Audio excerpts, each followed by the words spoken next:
आम्हाला जे कळालेलं की जेव्हा कॅबिनेटमध्ये ही चर्चा चालू होती तेव्हा तिथं असणारे विविध समाजाचे जे काही प्रमुख नेते आहेत, समजा कुणी आदिवासी समाजाचा आहे, कुणी एससी समाजाचा आहे, त्या समाजाचं प्रतिनिधित्व त्या ठिकाणी करतात, काही ओबीसी समाजाचे आहेत, त्या लोकांना याबाबतीत चर्चा करायची होती. म्हणजे काय की काय जीआर आहे, काय आहे, कसे त्याच्यामध्ये बदल करण्यात आले, पण त्या कॅबिनेटमध्ये त्या प्रमुख नेत्यांना साधं बोलूनही दिलं नाही असं आम्हाला कळलेलं आहे. त्यामुळे जीआर काय आणि काय होणार आहे हे त्या नेत्यांना सुद्धा, म्हणजे मंत्र्यांना सुद्धा दुर्दैवाने त्या ठिकाणी माहीत नाही. त्यामुळे आम्हाला सुद्धा या बाबतीतलं अजून स्पष्टीकरण हे आलेलं नाही, हे थोडंसं समजून घ्यावं लागेल. क्रिटिकल आहे, ते समजल्यानंतर नक्कीच आम्ही या बाबतीत बोलू शकतो. फक्त विषय एवढाच आहे, कॅबिनेटमध्ये त्या नेत्यांना बोलून का दिलं नाही गेलं हा मात्र त्या ठिकाणी महत्वाचा प्रश्न आहे. ते पुरंदर तालुक्यामध्ये 2 दिवसापूर्वी 200 मुलं मोटरसायकल आणि बुलेटवर त्यांचं एक विशिष्ट जे काय ते पाईप असते ते धुराची, त्यात एक वेगळ्या प्रकारचा आवाज केला जातो आणि त्यांनी फार प्रमाणात त्रास होतो लोकांना. काही लोकांच्या हातात तलवारी होते, काट्या होत्या. अशा पद्धतीने हुल्लडबाजी ही दिवे घाटामध्ये तिथं केली जात होती. काही इंदापूरच्या भागातले लोक पुण्याकडे येत असताना ह्या सगळ्या गोष्टी बघितल्यानंतर तो व्हिडिओ काढण्यात आला आणि तो माझ्याकडे पाठवण्यात आला, जो मी तिथं टाकला. अशी चर्चा आहे की ती मुलं दारू पीत होती आणि ड्रग्ज सुद्धा करत होते.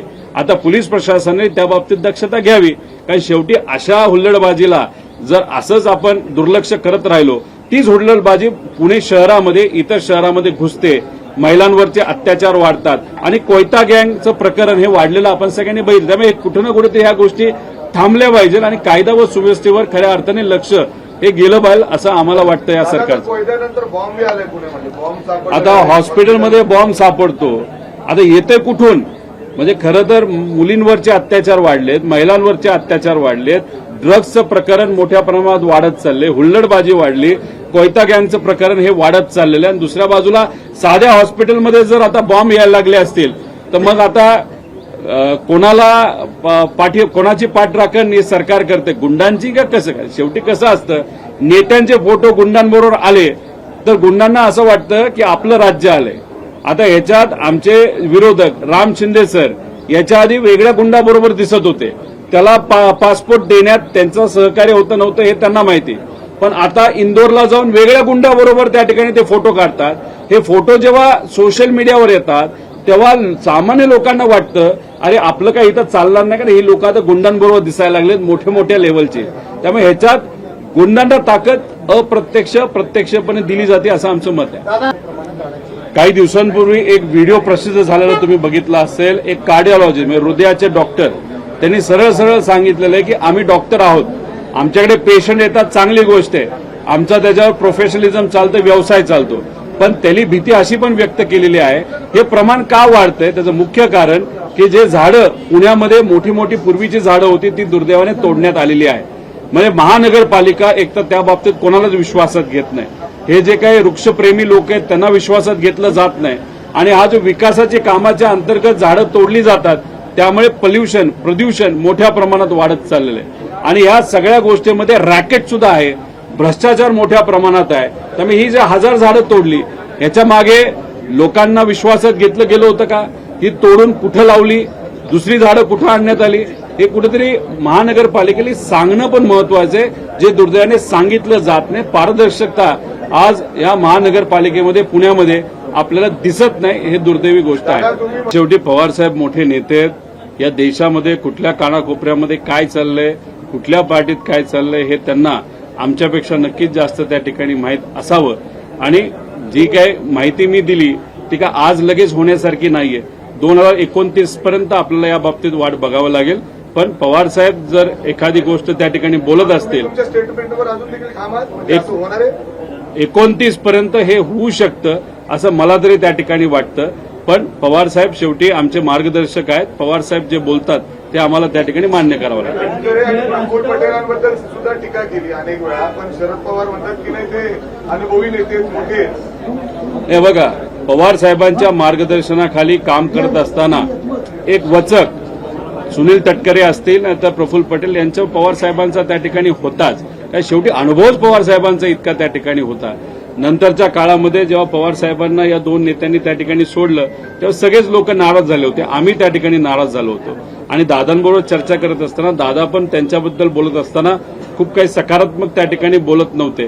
त्यामुळे त्या अनुषंगाने आमच्यासाठी जेव्हा आमच्या नेत्याला जर सोडलं असेल तर त्या या दोन नेत्यांबद्दल आम्ही नकारात्मकच त्या ठिकाणी राहणार. त्यामुळे विषय एवढाच आहे की आमची भूमिका ही कदाचित आम्ही त्या दोन नेत्यांबरोबर कधीच काम केलेलं नाही. आम्ही जे काही ऐकलं आणि बघितलं याच्यावर आम्ही आमची भूमिका त्या ठिकाणी केलेली. आणि ती भूमिका काही लगेच माझी व्यक्तिगत पार्टी म्हणून नाही, पण तुम्ही मला जर विचारलात की उद्या जाऊन सगळंच चांगलं होणार आहे का, त्या लोकांबद्दल माझी भूमिका जी आज आहे तशीच त्या ठिकाणी कायम राहील. पण ज्या लोकांनी त्यांच्याबरोबर काम केलंय, काम करण्याची पद्धत बघितली, नक्कीच त्यांना त्याबद्दल एक वेगळं अनुभव असल्यामुळे वेगळी त्यांची भूमिका त्या ठिकाणी असू शकते.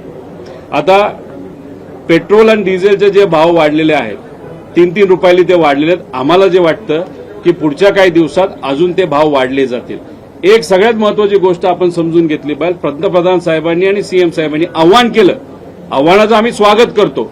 पण एक गोष्ट सगळ्यात महत्वाची काय की जेव्हा काँग्रेसचं मनमोहन सिंग साहेबांचं सरकार होतं तेव्हा 110 प्रति बॅरल असा बॅरलचा तेलाचा रेट होता. तेव्हा या देशामध्ये पेट्रोल आणि डिझेलच्या किमती 60 रुपयावर होत्या. म्हणजे $110 रेट असताना सुद्धा 60 रुपये हे पेट्रोल आणि डिझेल, म्हणजे सामान्य लोकांना झळ बसू नये अशी भूमिका काँग्रेसची आणि त्या मित्रपक्षांची त्यावेळेस होती.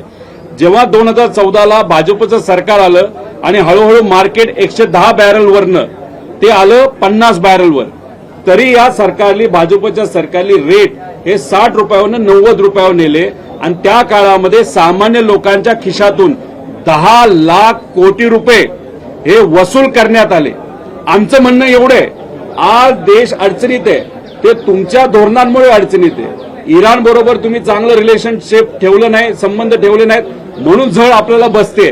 पण आज मार्केट किती वर गेलं तर पूर्वी 10 लाख कोटी आमच्याकडनं सामान्य लोकांकडनं वसूल केलेत ना, मग ते पैसे तुम्ही आत्ता वापरून गरीबाला त्या ठिकाणी ताण आणि झळ पोचली नाही पाहिजे असं कुठेतरी आमच्या सगळ्यांची भूमिका आहे.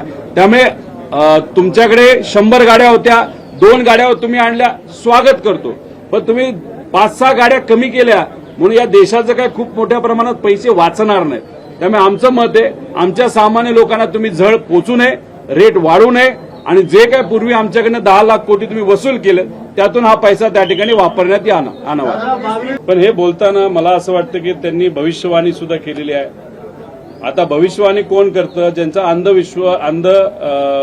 काय म्हणतात श्रद्धेवर विश्वास आहे. आता अंधश्रद्धेवर विश्वास आमच्या पार्टीचा का त्यांच्या पार्टीचा आहे? त्यांचे भले भले नेते कुठे जात होते, खरा त्याच्या पाय धरायला जात होते ना, मग त्यांनी त्या बाबतीत बोलावं. विषय एवढाच आहे की सुनील शेळके आता बका बोलतायत. जेव्हा अजितदादा अडचणीत असेल तेव्हा एवढे बोललेत का ते? सुनील तटकरे साहेब अडचणीत आले की बोलायला लागतात. मला काय गणित कळलेलं नाही. आता विषय एवढाच आहे, तुम्ही एवढं बोलताना बोला, मला काही फरक पडत नाही, कारण का आम्ही महत्व नाही आणि भीक पण देत नाही. मला एवढंच त्यांना विचार, तुम्ही सत्तेत आहात, तुम्ही सत्तेत असून अजितदादांच्या बाबतीत अजितदादांना न्याय देण्यासाठी एफआयआर साठी काय प्रयत्न केले? सीबीआयला तुम्ही प्रकरण द्यावं, प्रस्ताव द्यावा यासाठी तुम्ही पत्र दिलं, तुम्ही स्मरणपत्र दिलं. तुम्ही सत्तेत असून सुद्धा तरी सुद्धा तुमच्या प्रमुख मोठ्या पक्षाने भाजपली तुमच्या स्मरणपत्राला पहिल्या पत्राला केराची टोकरी दिली. काय नाही केलं त्या बाबतीत? काय बोलू शकता तुम्ही? उलट तुम्हाला लाज वाटली पाहिजे, सत्तेत असून सुद्धा तुमच्या मोठ्या नेत्याला तुम्ही न्याय देऊ शकला नाही. आणि बरं आता सुनील तटकरेंवर आलं की चुरू बोलायला लागला. अरे दादांसाठी प्रयत्न करा, मग आम्ही तुमचा सत्कार त्या ठिकाणी करू. आणि मला खरं तर एक सांगायचंय, काकींना सुद्धा सांगायचंय आणि अजितदादांच्या पक्षातल्या सर्व नेत्यांना सांगायचंय, तुम्ही सत्तेत आहात, सत्तेत अजितदादांमुळे तुम्ही त्या ठिकाणी आहात. मग अजितदादांच्या बाबतीत तुम्ही सीबीआयच्या बाबतीत काय केलं हे सांगा लोकांना. शब्द देऊन सुद्धा जर तुम्हाला ते करता येत नसेल तर मग सत्तेत राहण्याचा अधिकार तुम्हाला आहे का? अजितदादांचे फोटो लावायचे अधिकार आहे का?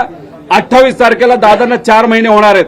28 तारखेपर्यंत तुम्ही त्या ठिकाणी सीबीआयकडे हा प्रस्ताव पाठवून दाखवा, मी स्वतः येईल आणि सत्कार करेल. आहे का तुमच्यात हिंमत तुमच्या मोठ्या नेत्यांच्या नादी लागायची, नाही तर त्यांच्यावर भिडायची? आमच्यात आमची हिंमत आहे, आम्ही आमच्या लेवलवर करतोय, ती आमची हिंमत झाली. त्यामुळे चुरू बोलून होत नसतं, काम करून दाखवावं लागतं. पहिलं दादांना न्याय द्या आणि मग तुम्ही कोणावर बोलायचं त्या ठिकाणी बोला.